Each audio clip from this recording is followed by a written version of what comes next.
কাবা শরীফের ভিতরে বিভিন্ন পূজারীদের রাখা ৩৬০টি যে মূর্তি ছিল সেগুলি সব আপনা আপনি ভেঙে পড়ছে।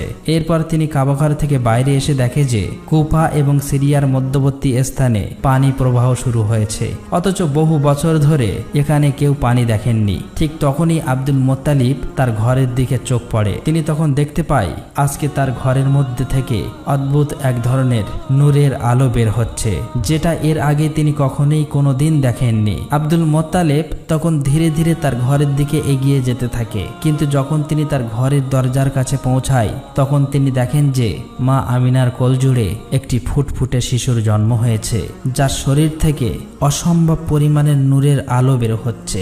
এটা দেখে আব্দুল মোত্তালেবের চোখ দিয়ে পানি চলে আসে, কারণ সেই সময়ে আরবের অন্ধকার সমাজে প্রদীপের আলো হয়ে আসেন প্রিয় নবী হযরত মুহাম্মদ সাল্লাল্লাহু আলাইহি ওয়াসাল্লাম। পরের দিন